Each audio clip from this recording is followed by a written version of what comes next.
Hey everyone, Juan Weezar here. I'm super excited. I get the pleasure to interview head coach, Oregon State Wrestling, Chris Pendleton. Some of you might be wondering, why am I interviewing a wrestling head coach? And this is because Chris is someone that I know. We went to high school together, and we're going to get into his story of living in Lemoore, where I grew up, and we're going to talk about his wrestling accomplishments, what he's done. He's a head coach now. And actually, he's also a landlord. And we're going to get into the property that he bought. And so, Chris, man, it's an honor to have you here. Oh, thank you for having me. Watched a couple of your YouTube videos. Awesome. Glad to be here. Cool. Chris, so just a quick introduction. So, th- three, two-time national champ, three-time All-American. As a team, you were on three or four national championship teams. Four. Four. For those of you who don't know, Chris Pendleton wrestled for Oklahoma State, and he's one of the greats. I mean, Chris Pendleton was a powerhouse wrestler, not only in California, but then he went off and did some amazing things at the college level. And Chris, well, a couple other things. You just made it to the California Hall of Fame, right? Yep. And so congratulations on that. That's well deserved. And then also you were one of the you're only the second coach that has won the Pac-12 Coach of the Year within the first 2 years. I didn't know that, but yeah.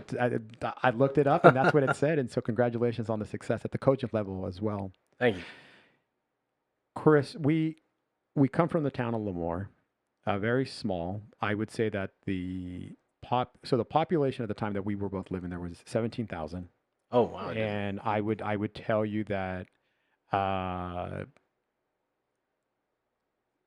I would tell you this, that the majority of the people living in Lemoore during that time were low income, and that could still probably be the case. Yeah. Yeah. I always tell people, when I share my story, Chris, and I talk about my background, the family background, and how wrestling like really changed my direction. I kind of want to get into that with you, and when did you start wrestling?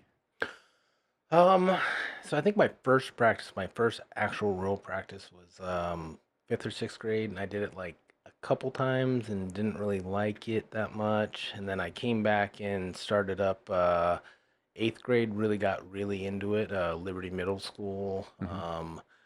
It's kind of one of those deals. I always liked to play a lot of different sports. It was a little bit before sports specialization really started taking off, where you see all these kids that just play one sport, one sport, one sport. My parents were awesome. They really let me kind of find my own way, and I was really small at the time. My eighth grade year, I wrestled 76 pounds. So my dad kind of pulled me to the side and said, "Hey, you know, football, basketball might not be the way to go. Hmm.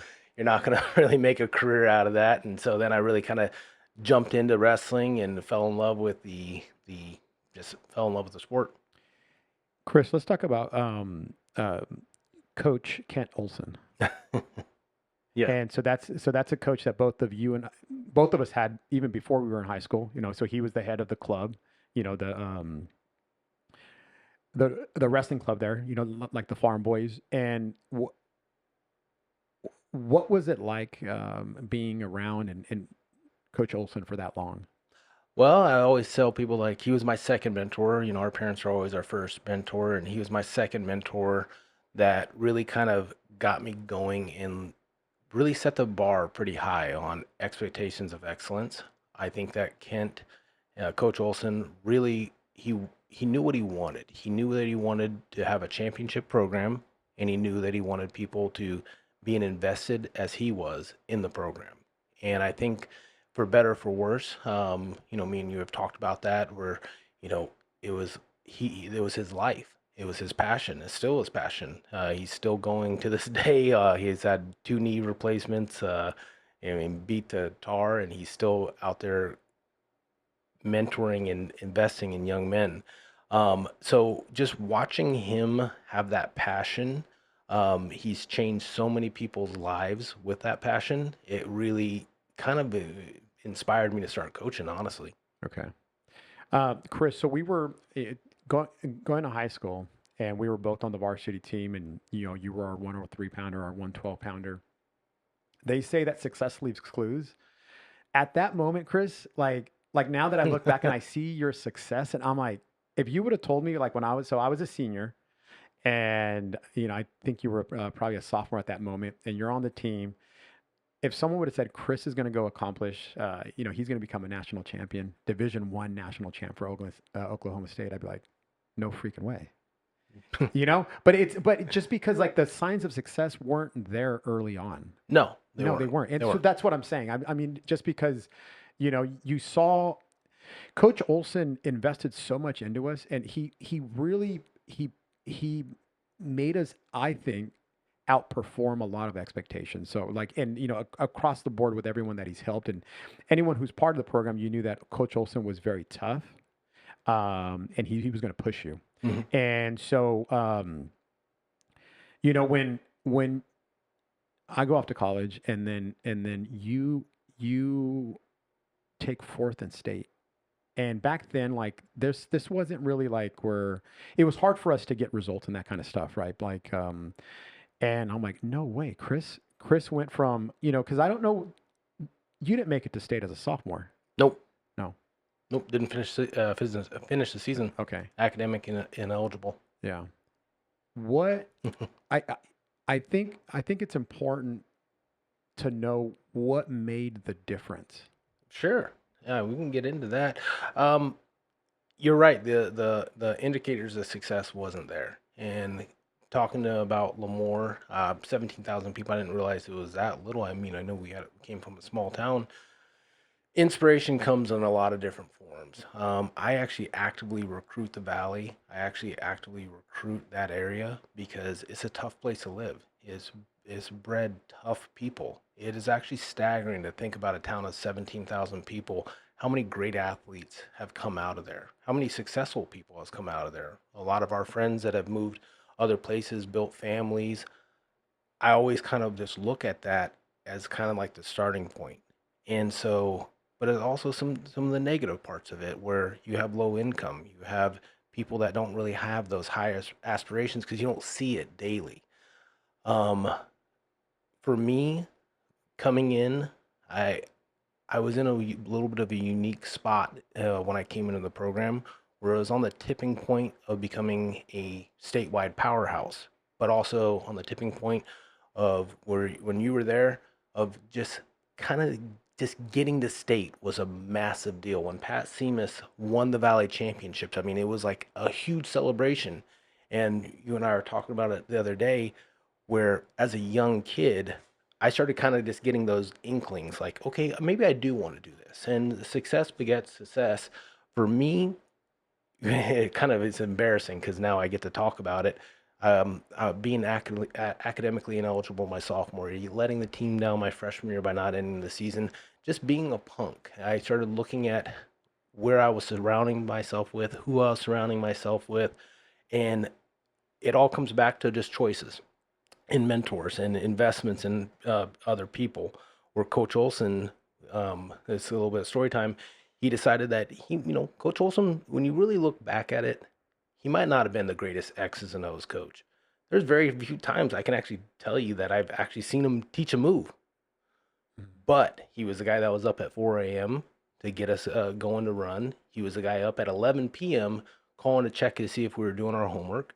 And he did a lot of fundraising that gave people like me and you that might not have had as much resources as other people opportunities to go be inspired. So he decided to sign us up for a camp at Oklahoma State, which is my alma mater, and he made the decision that even though he kind of kicked me off the team my sophomore year or freshman year, we get a little murky on the details. I remember he signed the team up for camp. I had heard everybody talking about camp, and I'm sitting there on my couch, just directionless in life.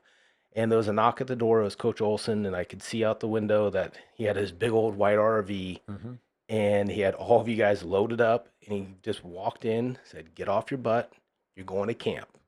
Walked me right in my room, helped me pack my bag, and we got in with about 30 guys, and we drove 35 hours to Stillwater, Oklahoma. As being a 112-pound freshman with a 30 guys. It was a fun trip for me. I think I spent probably half the trip duct taped and getting a little picked on, but it toughened me up a little bit. But then I got to go, and when you go into Gallagher-Iba Arena, which is where Oklahoma State's at, you see history. You see that Oklahoma State are the Yankees, right? 34 NCAA titles. You have pictures of people that won NCAA titles in 1915, people that had to go pause their college career and go fight in a war, World War One, World War Two, and come back and win NCAAs. You see the trophies, you see that, and it just made this huge impact on me that made me start saying, there's more. There's more out there. I can do this. And I was lucky enough that I got to meet John Smith, a six-time world Olympic champion, generally regarded as one of the greatest wrestlers of all time, one of the greatest athletes. He won his first world title at 19 and retired at 25. That's not even when you are even getting to your peak of your athletic career. Mm-hmm. And he gave me advice to the whole camp, and I do this with all my camps now. I give the same advice that he gave me about investing in yourself and the power of investing in yourself. He challenged us all to do 1 hour a day. 1 hour a day away from your family, away from your coaches, away from everybody. Just you. And this is just that hour away is extra work. Extra work. Your investment. Mm-hmm. And when you're young, you don't really realize it. I mean, talk about just something that happened. I mean, I've talked to other people that were at that camp and they don't remember the speech, but for me, it was like, bam, punched me. Chris, I was there and I was older than you and I don't remember the speech. I don't know why. It just really, it hit me right between the eyes. And I started doing that. And remember, this was when I was academically ineligible. I was running with the wrong crowd. I wasn't being a good son. I wasn't being a good teammate. I was very self-centered, very immature. And I got that little itch. I kind of did it where I was doing my hour a day, but it was really half an hour a day. Was it every day? It might have been, okay, well, this party's going on. Okay, well, this is happening. But I was doing it. And it became a little bit good feeling. Like, you when you go to bed at night, you accomplish something. And then I noticed my grades started getting better. I noticed my wrestling was getting better. I noticed everything was getting better. And that ended up leading to that fourth place in the state.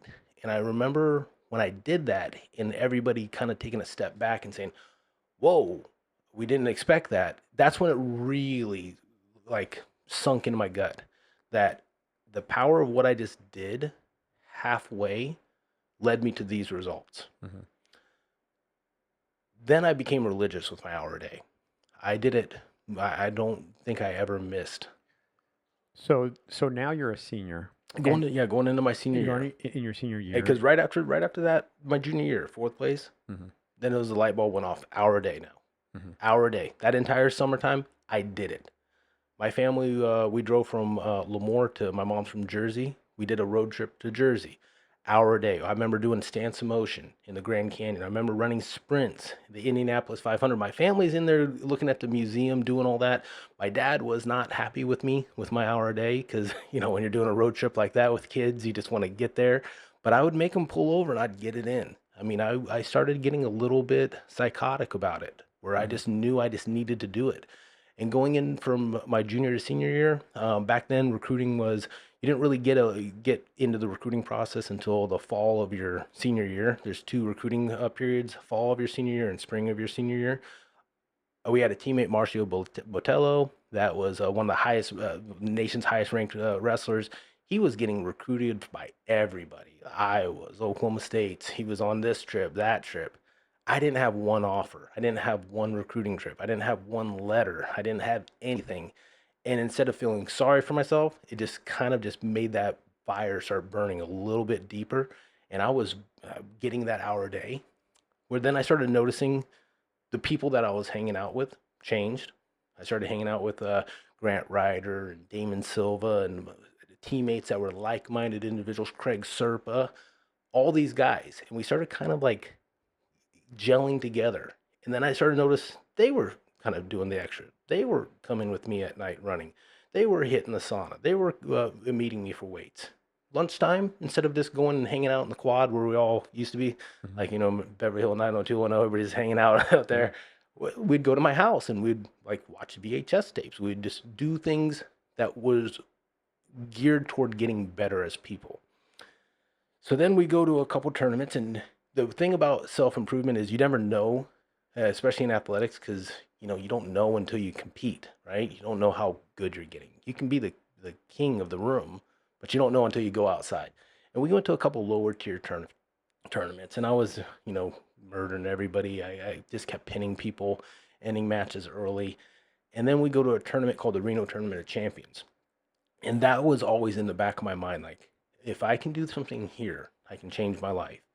And I went in as like, I think the 9 or 10 seed, and I had the second ranked guy, third ranked guy, and fourth ranked guy in the nation in my path to becoming champion. And I ended up pinning all those guys. And by the time I left the mat of the finals to my hotel room, I had probably been approached by maybe 30 college coaches. Rob Cole, he still tells me the story to this day. He was just getting everything up and running at Cornell. I remember him like walking me up the elevator to my room where I was like, "Hey, here, oh, hey, weird guy, I actually got to go in my room now. Thank you for everything." And boom, I was off and running. I ended up finishing my senior year off 62-0, 57 pins, got a college scholarship to my dream school, Oklahoma State. And I just kept that lesson going all throughout college. I was always investing.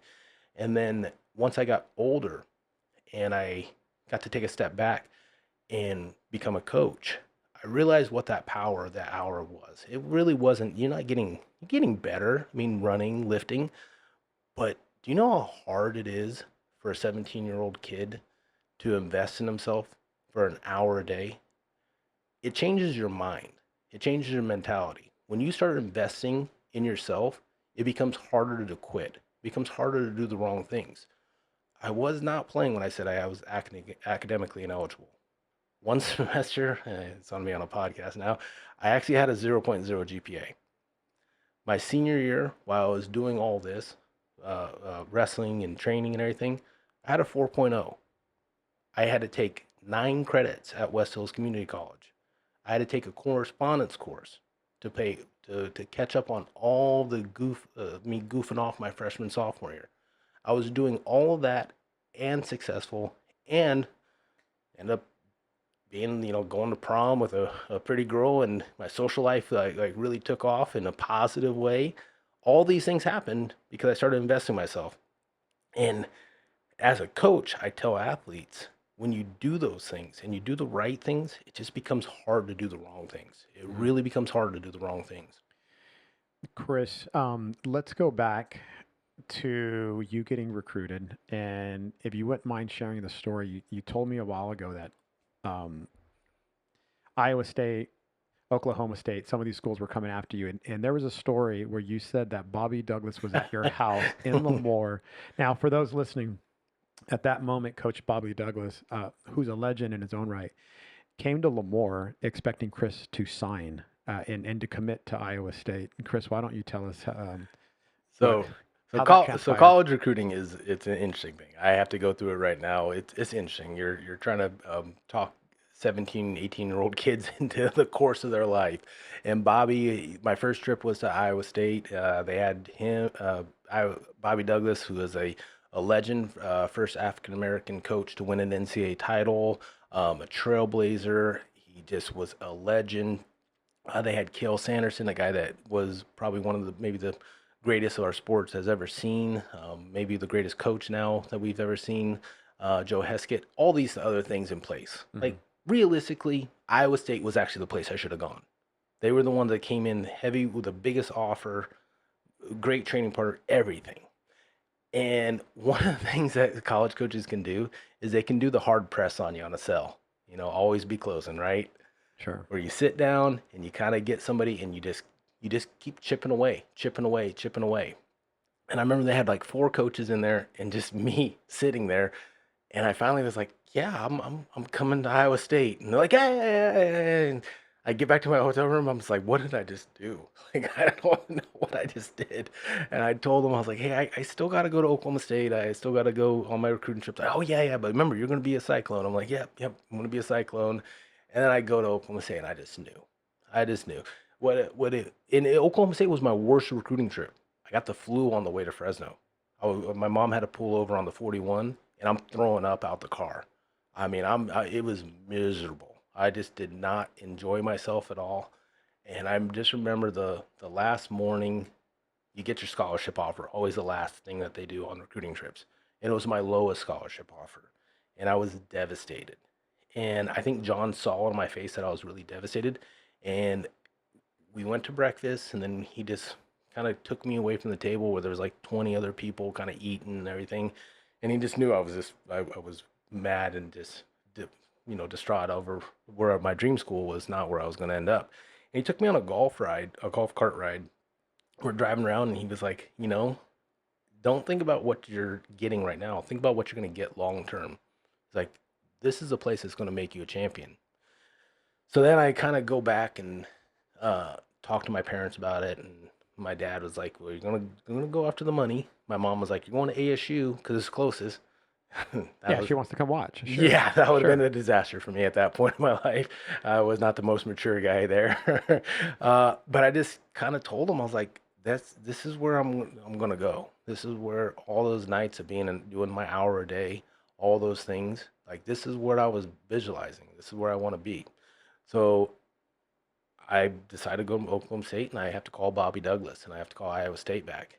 And Bobby, and now as a coach, I can tell you, and you probably have had these calls too, where you take a call and immediately you just know this is going to be bad news. Yes. Like, hey, Juan, how you doing? It's like, oh no, this is going to be a bad one. Yeah. So Bobby heard that from my that tone. He immediately stops me and was like, I'm coming to see you. I'm like, no, it's all right, man. I mean, click. I was like, oh. Well, I told him. I told him I'm going to Oklahoma State. And I told my mom. She's like, well, he's coming. I'm like, I don't think so. I think so. I don't know. So then I called him back, and I called him a couple more times. This is really before, cell phones and everything. He didn't answer. And I left voicemails. I know I left voicemails on his answer machine. And so then I'm sitting there in Lemoore like a week later, and I'm playing basketball at PW, just kind of just, hanging out with my buddies, just shooting hoops and all that. And all of a sudden I get a little page from my mom, and I run to a payphone, and she's like, Bobby Douglas is on his way to our house. I was like, oh. And so to this day, I still see this man, and he still brings it up, and he has not forgiven me. He's like, I flew from Iowa to Fresno for you, and you did not see me. I was like, I left messages. So you didn't talk to him. No. You just continued playing Well, basketball. no. He ended up calling because he didn't have my address. So he called the house, and I right when I got that page from my mom, the old pagers, I went home. Yeah. And he called. He's like, "What's your address?" I'm like, "Blah blah blah." But I'm still going to Oklahoma State. All right, fine. Then hung up and. Yeah. Oh, wow. Wow. Well, that story continues because I want to get into your freshman year and when they pulled your red shirt. But Oh man. yeah, because I want you to tell the story. I like it. I mean, I like hearing it. But so you finish your senior year out of Lemoore. You're a state champion. And for anyone listening, other sports are broken up in divisions: Division 1, 2, 3, 4, 5, depending on how big your school is. In the state of California, we're one of the few in the nation where it doesn't matter how small, how big, how much resources, lack of resources, everyone against everyone, one division state. So when you're a state champion, you're the state champion. You are the man at that weight class. Mm-hmm. You dominated, you pretty much pinned your way through, and you now arrive at Oklahoma State. Did you think that you were gonna do well right away, or did you think that you were gonna dominate in the room, or you kind of knew like, oh, this is gonna be the next level and it's gonna be tough? Like, or did you like feel so good about yourself? You're like, I think I'm there already. No. I did not feel like that. When you go into a room and you're surrounded by Olympians and Olympic champions and NCAA champions, you kind of learn your place on the totem pole very fast. I was small for my weight. I was very skinny. I was wrestling about 149 is what they certified me at. And then when you go in the Oklahoma State weight room, like downstairs, they have a row of about 12 benches. every bench has a 45-pound plate just on it already. Like that's like the starting point. I was the only one on the team that had to take the 45s off and put like 10s on, and that was my introduction to college. And then you start going in there, and it's it's combat. It's a combat sport. It's a dog eat dog world, and I got these teeth knocked out of my mouth right out of my first practice. I Oh, so learned, that was I heard that story, Chris. yeah, So that was your very first practice? first practice live. They kind of ease you in where they show you the drills and techniques, and then about a month into it, you're going live. And I had Pat Smith, who was the first four-time NCAA champion. I had a guy named Tyrone Lewis, and we were just going a group of three, and boom, just knocked my teeth right out. And when I went over to the trainer, and I'm like crying because I had never really been hurt at that point, and I just got my teeth knocked out. They grabbed me and they told me they're out. They're not going back in. Get back out there. So they pulled me back out there, and yeah, you're just getting really for freshmen. It's not fun. You're just getting tormented for your first year of college. Yeah. Every doesn't matter how good you are. There's a whole nother level of physicality, a whole nother level of intensity, a whole nother level of everything. You have to remember you're an 18-year-old kid wrestling 22, 23-year-old men. Mm-hmm. I didn't have a whisker on my face. I was not even close to being ready for that. But luckily, I had the option of redshirting, which probably 98% of athletes do. Very rarely do we see true freshmen, especially back then. Kids are getting better, more educated this day and age, are older. But back then, yeah, it was almost like standard that you redshirted. So I was spending my entire year redshirting my freshman year. And when you're redshirting, the team's traveling, the focus is on the starters. You're getting better, but you're not the priority. The starters are always the priority. And so I'll never forget, it was February 7th. I'm at a house party at like 1:30 in the morning because the team's on the road. They're gone.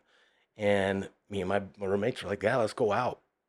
And at that point, cell phones, the old Nokias had just came out. So I had my little Nokia, Yeah. and I'm just sitting downstairs, kind of like, just being a college kid. And I see on my caller ID, my phone rings, my caller ID is John Smith, my head coach. And I'm like, oh no. So I run all the way upstairs and I hide in a closet. And I'm like, hello, Yeah. acting like I'm asleep. And he's like, I know you're not asleep. Get up. Ty Wilcox just blew out his knee. You're coming out red shirt. And at that point, I think our team was ranked number one in the country, and it was all hands on deck. So I got pulled out of red shirt against a guy, and I really wish I'd looked at the calendar. They pulled me out of red shirt, and it was against the next weekend was against Bobby Douglas in Iowa State. Tell us about who you were scheduled to wrestle. I wrestled a guy who was actually my host on my recruiting trip to Iowa State, a guy named Joe Heskett, who was undefeated at the time. And Iowa State had a pretty cool tradition that their best wrestlers wore these robes instead of just a normal wrestling warm ups. And I remember sitting there, and the coaches kind of told me, they're like, hey, it's quote unquote a random draw on what weight you start. They're going to start with you.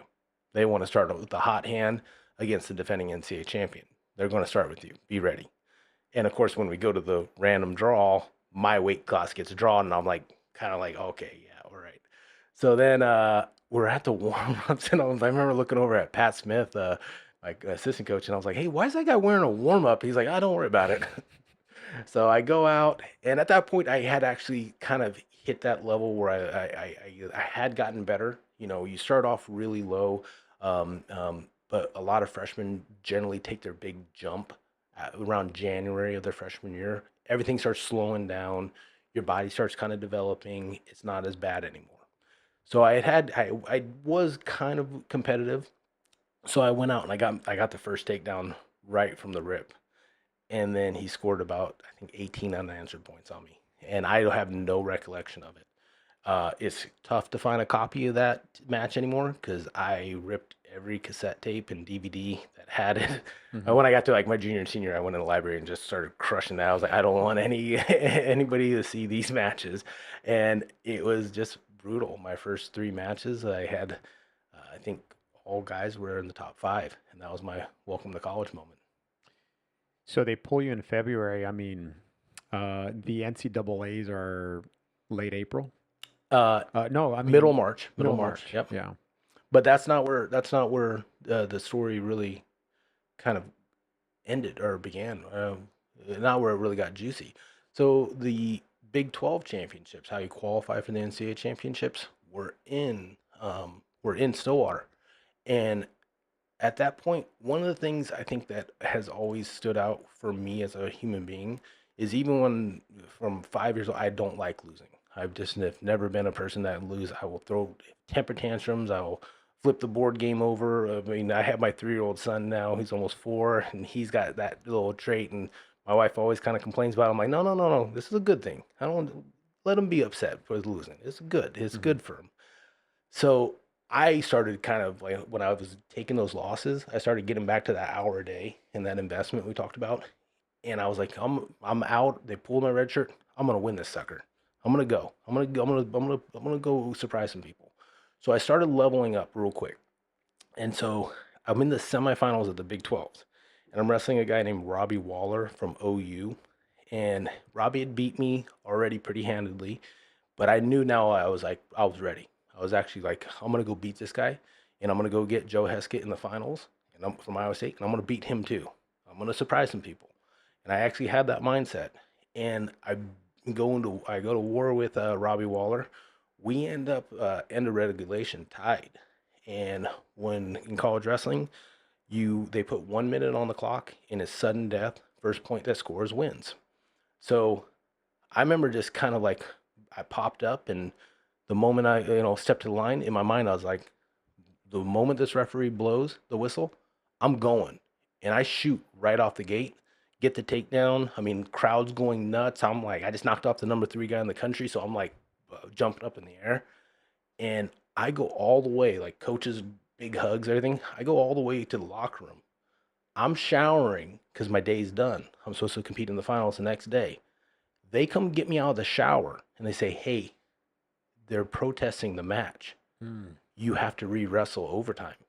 Instead of putting 1 minute on the clock, the scorekeeper accidentally put 10 seconds on the clock.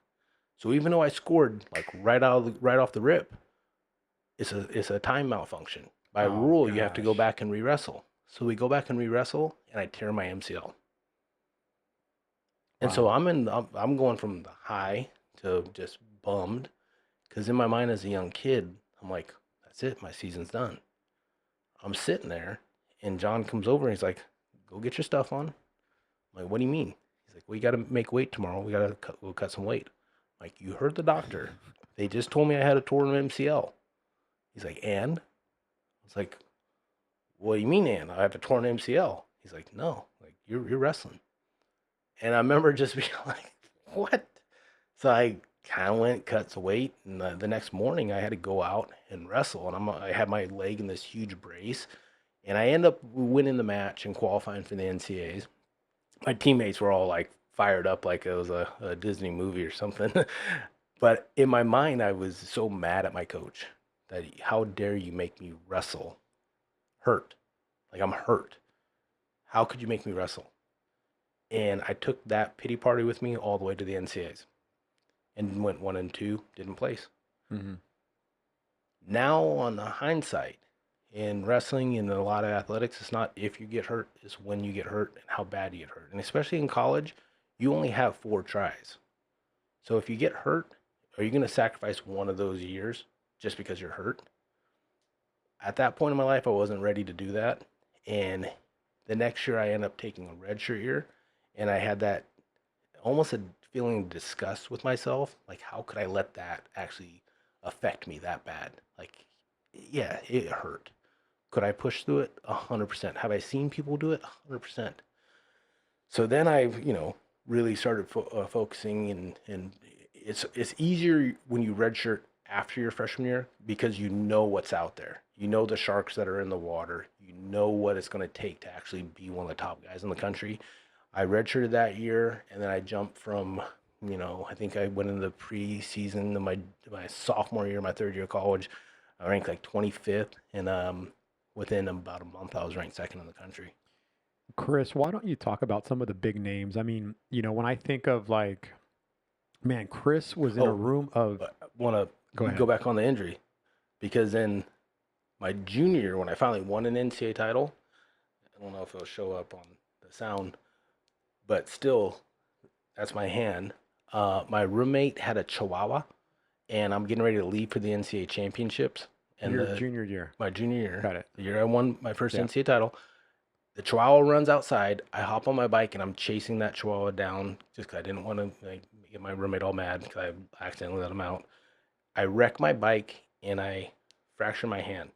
Yeah, I could hear the hand snap or the thumb. And I didn't tell anybody about it. I taped it myself. And in my mind, I kept thinking about back to my knee. And I was like, what hurt worse, my knee or the pain of regret, the pain of failure? So this Yeah. was never even an option. You go back and watch the matches on YouTube. The whole NCAA tournament, I'm doing this weird shake with my hand just to kind of keep the blood flowing, and it Yeah. was throbbing. Wow. Interesting.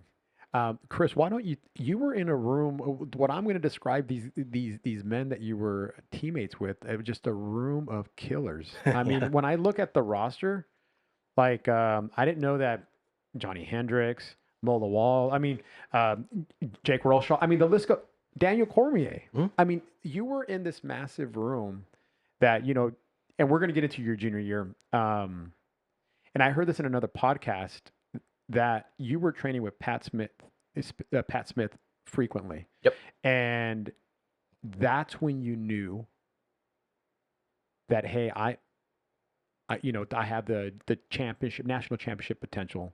Yeah. Why don't you talk about some of those big names that were in the room that you were training with? And I mean, they're your buddies, but they're Yeah. No, they're brutal. absolutely brutal and like-minded individuals.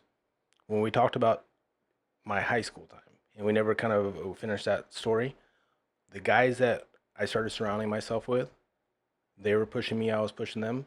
Where at that point, if you qualified for state out of Lemoore, you were a pretty good wrestler. Mm-hmm. But all of a sudden, this wave came in where we had all these state placers now.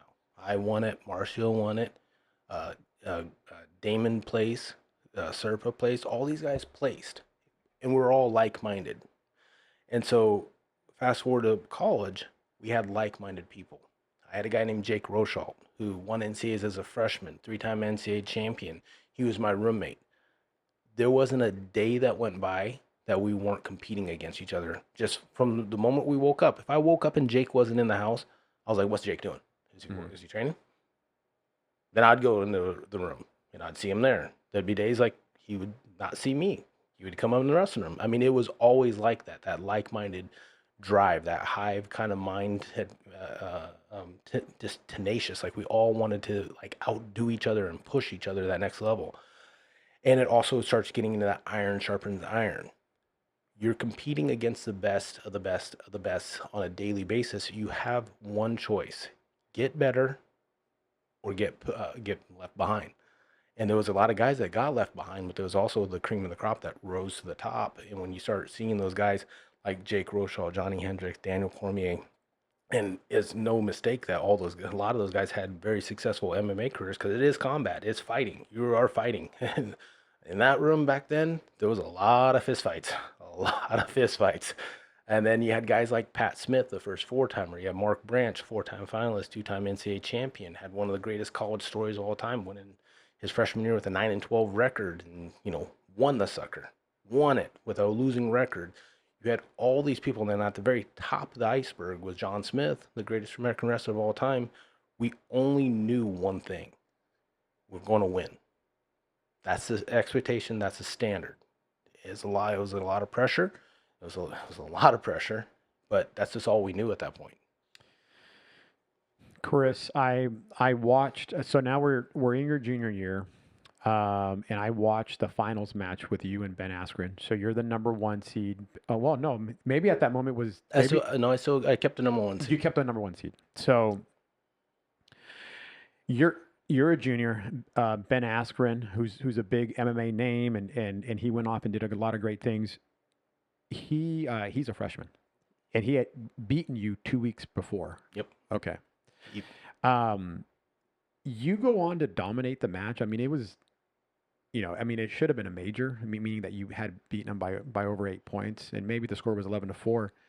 I was what? So this is the first time that you're achieving. I mean, what high elite wrestlers who are good enough to go to college. This is their dream. Chris, I didn't. You win. I did not see you smile no. or like even over celebrate. I was like, man, he did it. This is his first time, not his Yeah. second time. The I didn't. I want to ask you about that. So to backtrack, my last 3 years of college, I lost one match every year. My sophomore, junior, and senior year, I think I was like 115 and 12, nine losses my freshman year. Leading up to the Big 12s, I started kind of letting little small things slip, little small things in my training. I was the kind of guy, if a go didn't go right in practice, if somebody got the better of me or something happened, restart it. We're doing that one again. A little bit of that perfectionist mindset. And I kind of had got to the point where I was like, I'm good. I'm the man. I don't need this. And I got a little full of myself. And then I got upset in the Big 12 finals. And it was a godsend. It really happened. Made me go right back to my hyper focus, right back to my hour a day religiously again. Made me just zone back in. And going into the NCAA tournament, I also like to study. I also like to watch other people, kind of know what everybody else is doing. Um, Big believer in seeing successful people and kind of starting to keep an eye on them, what's making them tick. There were, I think, 6 or 7 defending NCAA champions at that point going in that tournament. And I think 5 or 6 of them lost. So while I was full of myself, the moment I won, I had that moment of just relief was probably the number one thing. Like I honestly just like exhausted. I had been doing that for 3 years, chasing this, exhausted. But then also like, I got to do this again now, or else I'm a fluke. Mm. So that's really where I started kind of getting down. And I had 2 teammates that were in the finals with me that they had lost. So it just didn't feel like a huge celebration for me. I don't know. I was always a team kind of guy. I got more joy out of watching like my team win and my friends win, and then just knowing like, hey, I got to go do this again now. That was where it's like the job's not done. You know, Kobe Bryant saying it's like it's not done. My career is not over. I got to go do this. I do not want to end my senior year not on top. Mm-hmm. Chris, what was it like, and what were some of your biggest takeaways being around Coach John Smith? John, he's a savant. He sees sports and sees the world a little differently, which is why he's had that success that he's had. I'm a firm believer that almost every successful person, like extremely successful person I've ever been around, kind of walks their own path. They don't follow just the norm. They don't say, okay, well, this is how it's supposed to be. I mean, he won an a world title at 19. Like that, you weren't supposed to do that. He did it. He always held everything to a higher standard from the get go, from walking into practice, from the end of practice.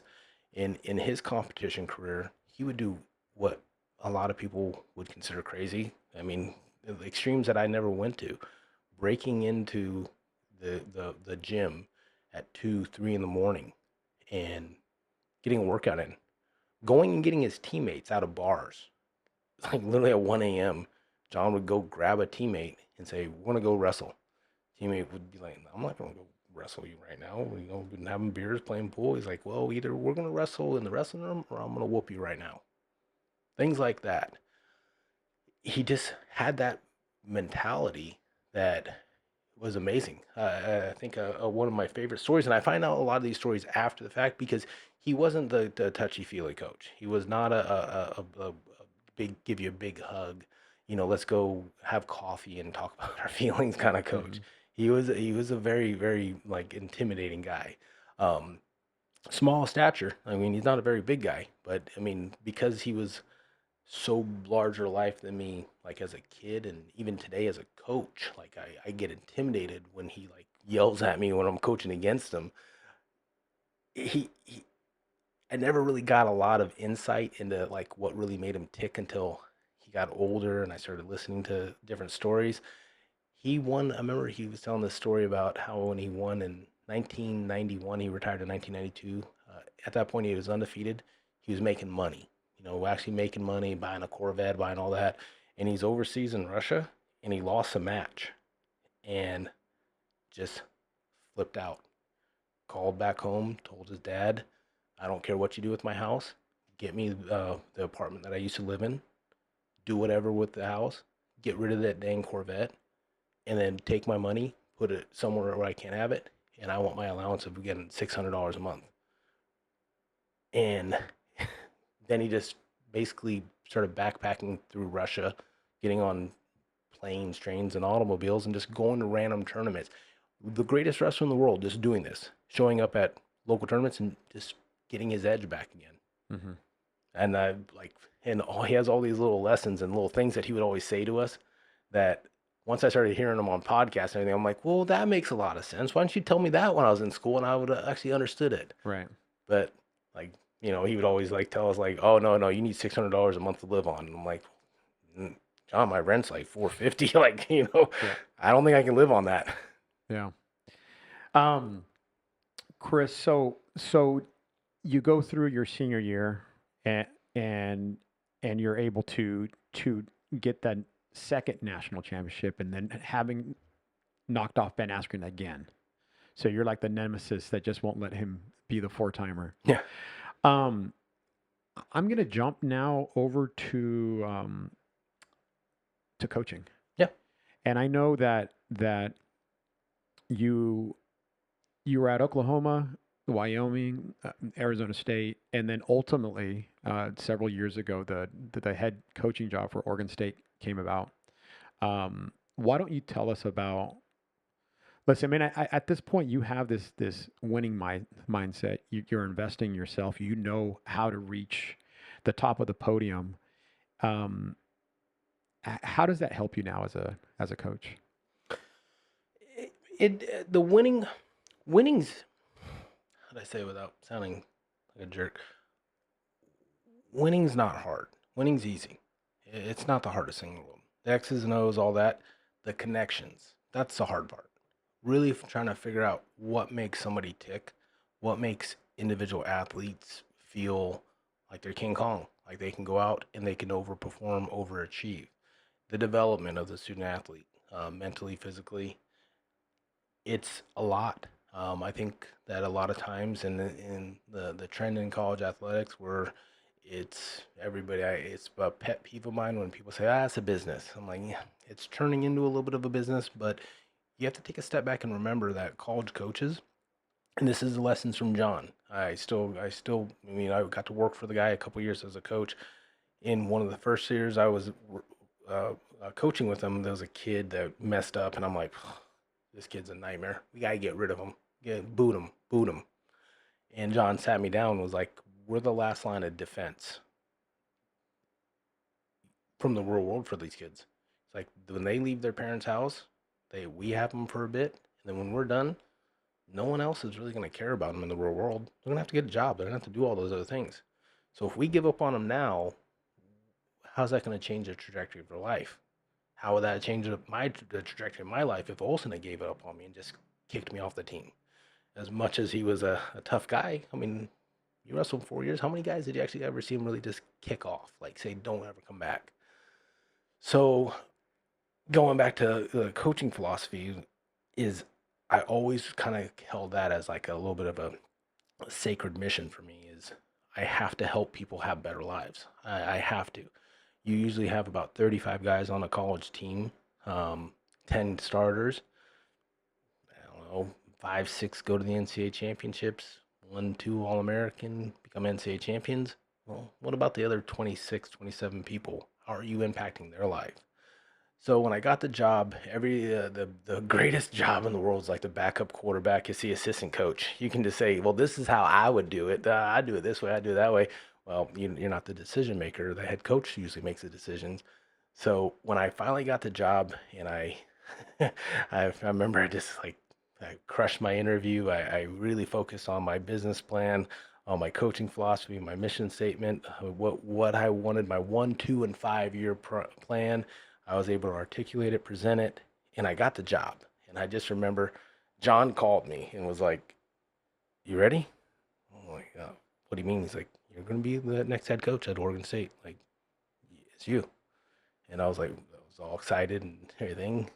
First thing you do is you kind of like start working backward on your taxes. Like, wait, what do I make? Oh, that's awesome. No, just a joke. But then I'm sitting there sleeping at night, and the overarching like just pressure that automatically just started. Like, this is your responsibilities now. You're directly responsible for, with our program, probably around 40, 45. No, actually, our 50 people's lives, their livelihood. And it was a lot. And I remember just getting out of bed and taking my dogs for a walk. And I just said, finally in my head, I was like, I'm just going to treat people with respect. I'm going to make them value what I value. I'm going to make sure that when they leave Oregon State, they're not going to have any regrets about their career. And I was able to get to sleep then. So then once I started focusing on, and then when you come in, you have to establish a culture, you have to establish all that. Like I said, the X's and O's was really easy for me. Technique, physical training, all that, really easy for me. Sitting with a kid and trying to get him to have my mentality, trying to get him to believe what I believe, that's tough. Especially when you're coming in brand new and you're just looking at these 19-year-old kids and they're looking at you and you're the boogeyman. Like, the coaches that they committed to wrestling for got fired. They're gone. They're stuck with you. And it was one of those lemonade out of lemons. It was during COVID where we couldn't do any kind of physical training. We could not have any kind of contact. Everything was virtual. So as a wrestling coach, virtual was not the easiest thing. So I got to start working on that, having those connections, having those meetings, sharing books to read, doing all that.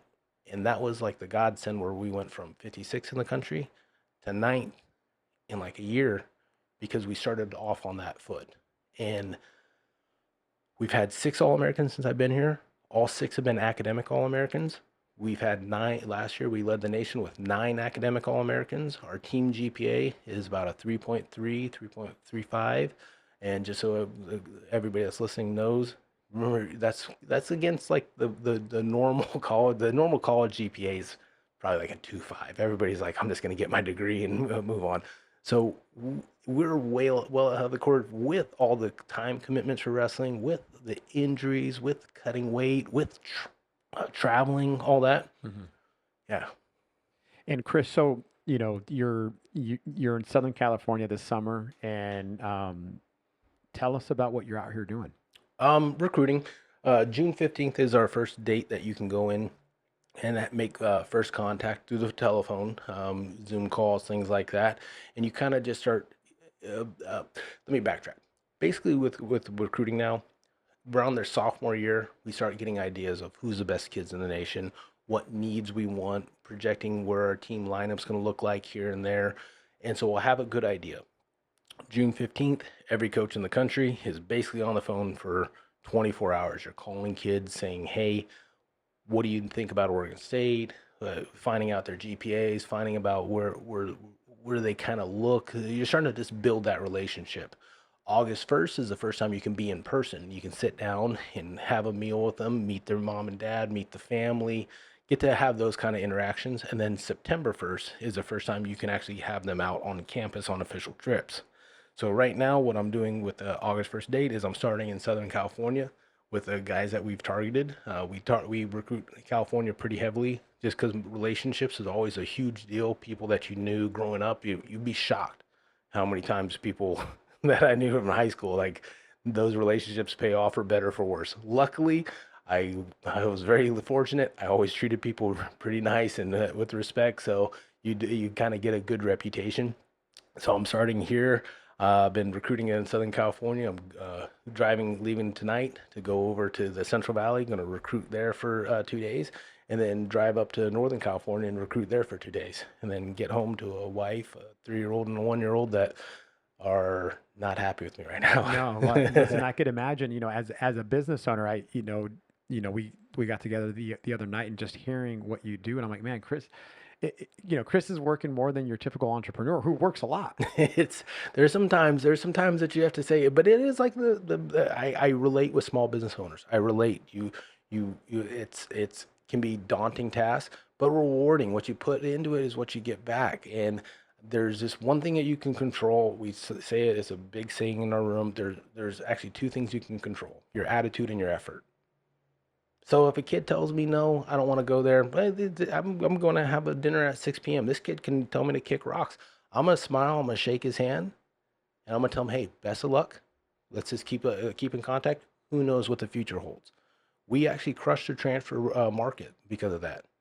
Because the guys that they might and college salesmen, the college coaches, they're really good salesmen. There's some guys out there that are way smoother, way more articulate than I am, that they can go and they can sell, flat out sell. They might not be the greatest coaches. They might not be the nicest guys. So when those kids go to those coaches and have a bad experience, they're going to remember the coaches that were really authentic on the recruiting trip, that they might not have liked everything they said, but it was true. And I actually enjoy recruiting transfer kids because they have that knowledge. Like, hey, this isn't like this guy can be over here smiling and saying all these things, but that's not who he really is. Um, but yeah, it is a lot about attitude and effort. It is a lot about the grind. We have to, and my assistant coaches, I have great assistant coaches. I actually have gotten that mindset now. Typically in college wrestling, people worry about accolades. They equate accolades to great coaches. I started looking at people that I was around, and with all those killers that you mentioned, there were guys like Kevin Ward, who he's an Army West Point head coach, never an All-American, never an All-American, great technician, great everything, never an All-American. Pat Popolizio, and Kevin got EIWA Coach of the Year this year. Pat Popolizio, NC State, never an All-American. Was around all those killers, was right there battling with us, never an All-American. He's now one of the probably top 5 coaches respected in the country. Continuously has his team in the top 5 hunting for trophies. You have guys like Neil Erstman, never an All-American. So when I started, and Neil just got Pac-12 Coach of the Year, he started a program 3 years ago and already has 2 All-Americans. That's unheard of. So when I'm looking at my coaches, my assistants, the first thing I wanted people that invest in kids, are authentic. They invest in kids over and over. And these guys, with their attitude and effort, they make me feel lazy. They honestly make me feel lazy. The way they work, I have to actually beg them to take time off. I have to beg them to go on vacation. And those are the kind of people that I'm just, from as an athlete now to as a coach, I always try to surround myself with people that are going to lift me up. Yeah, well, it seems like you have a pattern now. You had that pattern where you said, "Hey, I'm going to get away from these people in high school and hang out with these people." Mhm. And then in college, you went into the room where, I mean, that's a national champion team, right? And so you've learned, right? And now you look back and you're like, "Okay, I put myself in a situation where we're all getting better together." And that's very interesting. Well, I mean, that shows me why there's been tons of success in your life. Chris, I want to talk a little bit about real estate because Yeah, let's go. randomly you said we were able to connect, and I'm glad that we were able to. And you said, "Hey, Juan, I bought a boarding house." And I said, what the hell? Listen, in Southern California, there's not one boarding house here. And why don't you tell me about that? What it is? Because it's an investment. And then you went on to say, yeah, hey, Juan, a lot of coaches, a lot of wrestling coaches buy investment real estate Yeah. and they put their students in, it provides housing for their students. So why don't you tell us about this investment, what got you into it and that kind of stuff? So, like most wrestling coaches, like most college coaches, you get so single-minded into your sport and all that, you don't really think about long term. And basically, I was 38 years old and had a son on the way, where I started kind of saying, okay, well, now I gotta, it's not about me anymore. It's not about, just my wants and my desires. I got to start thinking about the long-term planning. What are we doing? Retirement, all that kind of stuff. College funds. Just the being an adult. I got to be an adult at 38 finally. um, and my wife had her house before we met in Arizona. I had my house, And then we got married, decided to move to Oregon. We were both renting out, I sold mine, she was renting out hers. We got to Oregon, and basically she just had, you know, because it was her house, and I was like, yeah, you know, this is your money. Like you worked for it your whole life, that's yours, okay? Um, and she just had that kind of just sitting there, and every day on the drive home. So Corvallis, it's beautiful. You know, it's a rural area. It's definitely not like Southern California. You know, it's I can't tell you off the top of my head the population. It's not more size. It's much bigger, but it's definitely green and has a lot of trees and a lot of huge logging community with all those Douglas firs and massive trees. So that's where the boarding house kind of comes from, because loggers would come in and they would rent rooms throughout the town. And every day on the drive home, I kept driving by this 2-story, 9-bedroom house, and I was like, that house has been on there for a while. So then I kind of got in like a little bit of a habit when I travel. I love getting on Zillow and Realtor.com and just seeing what's out there, what people are paying. I don't know why. I travel a lot, so it's a little bit of a fun, just kind of kill time thing. And I kept looking at this house, and I was like, hey, why is this house not selling? I called the realtor, and I was like, what can you tell me about this house? They're like, oh, we're having trouble. You know, it's a niche kind of house, 9 bedrooms. What are you going to do about it? And I was kind of like, well, I mean, college, so college kids need places to live.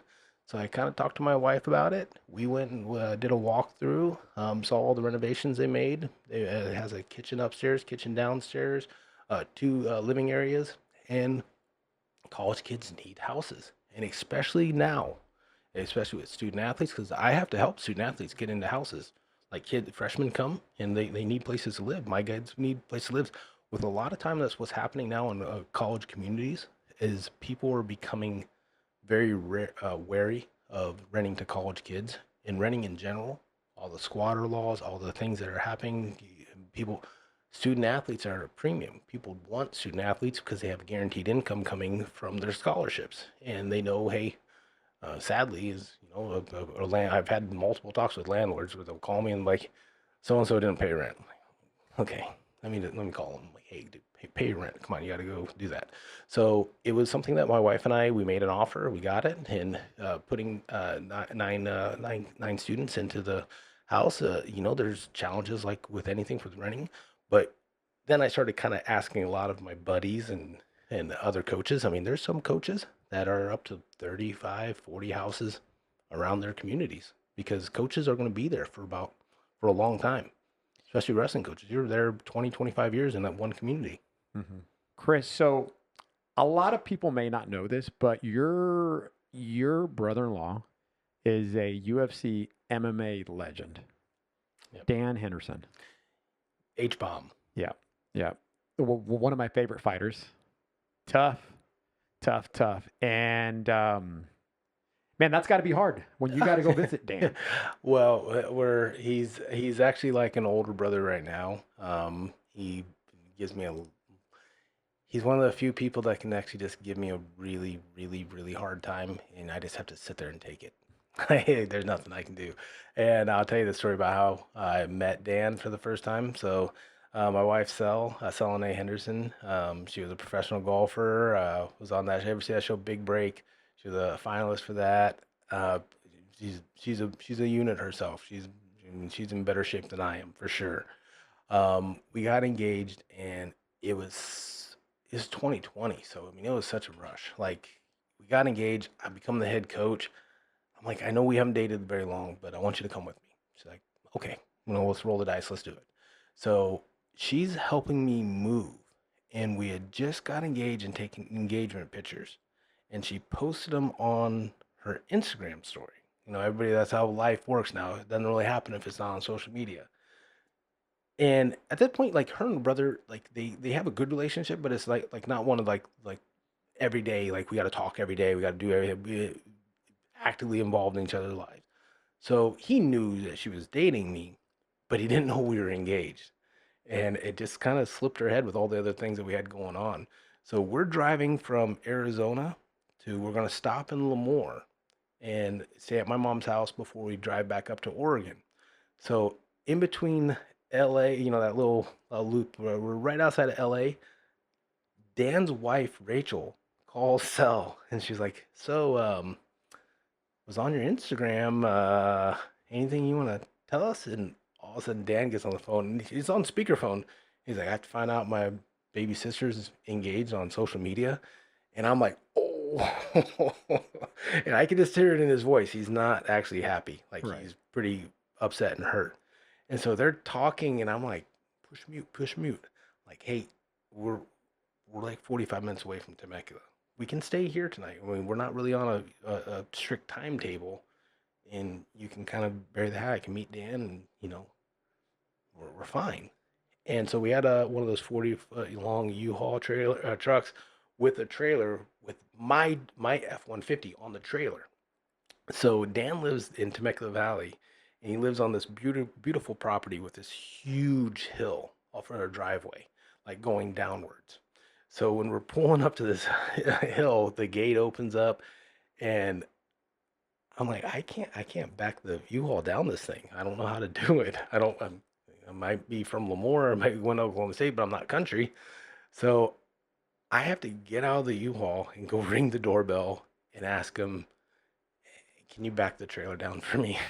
And he's like, "Don't know how to back a trailer, huh?" It's like, "Nope." You're talking about, I know who Dan was. He's an MMA legend. Yeah.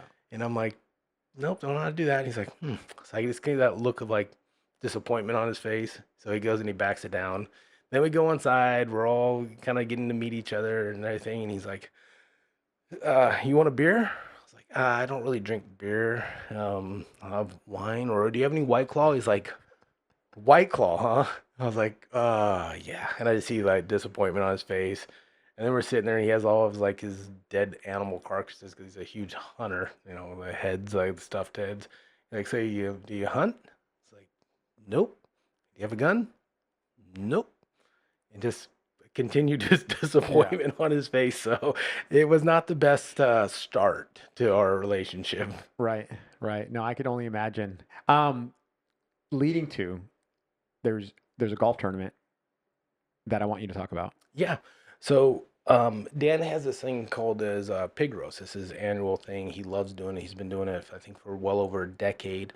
Where it's just like a big like just party. Like they roast a pig. Everybody just gets to. They hire musicians come in, and I think towards the last couple years since he's been retired, he's been a little bit more active in philanthropy, and he's passionate about the armed forces. He does a lot of the stuff where he'd go overseas and visit the troops, do all that. And so this year he decided to, and with my wife working with him, to sponsor a golf outing down in Pachanga, down by Temecula Valley. All proceeds are donated to the special forces, and it's going to be a great time. I know my wife has absolutely been crushing it. Dan's been crushing it, and they're really passionate about. For both of them, it's been fun watching them work together because it's just something that both their passions are kind of joining together. Where it's going to go to a great cause. It's going to be a really fun event. All the things that I get to hear him talk about, I'm like, dang man, I kind of jumped on my wife the other day and I was tapping on her shoulder. I was like, "Hey, I have my own golf outing. Like, you can help me with mine Right. too, Right. Give us the details. It is August 31st. I think the best way to find out about it is on social media. Follow Dan Henderson. Follow Team Quest. Dan's also his brewing house that he opened. My wife, Selene Pendleton. All of them on my social media. There's QR codes that you can just scan, sign up. I think all the sponsorship opportunities are all gone, but I think they're getting close to a sellout, but they still have some foursomes available. And I mean, it's going to be fun. They have I don't want to spoil any too many surprises, but I know on one hole they hired a comedian to be a heckler Oh on wow. the hole. So like little fun things, and then Yeah. you're going to see all kinds of famous people. You're going to get to see MMA legends getting to go. I'm hoping that I can talk to DC because he's super into golf. He actually talks to my wife more than he talks to me now. It's hilarious. He'll call at like 7 a.m. and he's like, "Hey Chris," I'm like, "What's going on?" He's like, "Nothing, just seeing how you're doing. You want to talk to Sel, huh?" He's like, "Yeah, I got a golf question for her." And so I'll hand the phone over, and they'll talk about golf and swing tips and all that. I think he's gonna come down, and then I'm literally gonna just the way life works is I'm gonna I have that golf tournament August 31st. I'm gonna leave on a red eye that night. Me and my 3-year-old are gonna go from LAX to Barcelona, Spain. Wow. I have 2 athletes getting ready to compete at the World Championships in Spain. And one of the things with my schedule is I'm pretty adamant that I travel my family as much as possible. Financially, you can take a hit, but well, I like having them with me and not missing all the fun stuff. Absolutely. Chris, I can't thank you enough for coming in and for someone who's from Lemoore, who got to see you grow up and see what you become, man. I'm so proud of you.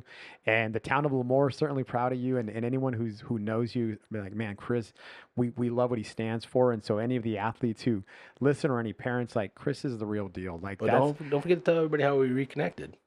this past January, Chris was having a huge dual meet. Well, let's backtrack because I think you emailed me. I think you first emailed me, right? Possibly. Tell me. I think so, because I mean, I get like a lot of emails, and I'll just kind of like go to my focused ones, and then I had one, and I was just like, Weezer. I was like Juan, and it's like, hell yeah, hey, this and that, I'm thinking about coming on up. I'm like, well, here's my cell phone number, just call me, and then, you get people that say that kind of stuff, and then you just never know, and I'm always like, text me like right before, I'll make sure, and then yeah, you text me, I was like, that's so cool. Like a high school friend that's gonna come up and support my program, support me, that meant a lot. That meant a lot. And I know you were really like hesitant about taking the time to do that, but also on the flip side, you got to look at it from my perspective where somebody's taking time out of their time away from their business, their personal life to come support you. That meant a lot to me. That's why I was like, yeah, it's easy for me to do that stuff. Those are the kind of things that as a head coach, you actually really enjoy because few times you get to like just have like no string attack, just fun. And I was like, yeah, want to let you out, see the room, see the facility, all that. So I was actually more blown away by it than anything. That was an amazing trip. I took my daughter, my brother Marcelo, who also wrestled. In fact, thanks to him, I got into wrestling. And in fact, all 4 brothers of us wrestle, and we still follow it. And the one thing I geek out on is college wrestling. I love college wrestling and watch all the dual meets and watch the tournaments. And so I think you had posted something, and I was like, dude, I'll like. Why don't I go? It's a 2-hour flight, and so my brother and I go. We take our youngest kids, and we're in Corvallis, beautiful campus, and I was like, man, Chris has this huge dual meet tonight, and like I didn't want to take away from you, and you're like, just come on by, I'll give you a quick tour, and we loved it. Yeah. And so of course, it's awesome to see the room. It's awesome to see like what I call like. I mean, I don't know what you guys call it. It looked like an office headquarter type, which was really, really neat. And you're talking about training, recovery with all the, with all the, with all the new information that you guys have and the equipment and the beautiful facility. And then we have this amazing dual meet, and it's a sold out event. Let me talk about that because you said, hey, Juan, that event that you went to, out of all sports, so this is volleyball, basketball, like anyone who could actually use the facility, any type of sport, that night for the sport of wrestling was the highest attended event across all sports. Nah, I'm not sure about attended. Highest revenue generating. Okay, got it. So because it was a packed house. I mean, yeah, they've had sellouts before. Yeah, but everything else that goes to it, the premium seating, the elevated stage. One of the things that really has helped level Oregon State up fast is it's really fun because you got to be a little secure in yourself and you got to have that little bit of a crazy mentality where I always want to try new things. I tell my coaches, we have to be forward thinkers. We have to always be thinking what other people aren't doing, what can we do better? Because if we just do status quo, we're just going to be status quo. And I remember vividly my first year coaching during COVID, we had cut out cardboard like people in the stands. It was incredibly depressing for me to make my coaching debut like that. And I just remember sitting there thinking, I was like, I'm gonna put on an event here. I'm gonna put on a show. And then when you're starting to pitch that to your marketing team, to everybody else, it's hard to get people to like make it tangible, make a vision tangible. In your mind, it's there, but to everybody else, it's like, yeah, are you going to be able to do it? And our first year, our coaches, we just went to work. I learned more about. I actually literally bought a book, Marketing for Dummies, 101. I started learning about just scraping Instagram accounts. I started learning all that stuff. How do I get out? How do I promote? How do I attract people? How do I put out a good product that people are going to want to come back for? So the first year against Oklahoma State, we did about 7,000, and then for the Penn State match, I mean, everybody was just blown away when there was like, I mean, not to say it in a bad way, but I think our department, the whole department was like, we were not anticipating this. This is like, it went into DEFCON 5 real fast in that department where they're like calling in people like, hey, we need more concession, we need this, we need that, I mean that. And now the benchmark has been set. I can't wait for next season. November 2nd, we have Iowa coming to town. November 17th, we have Oklahoma State coming to town.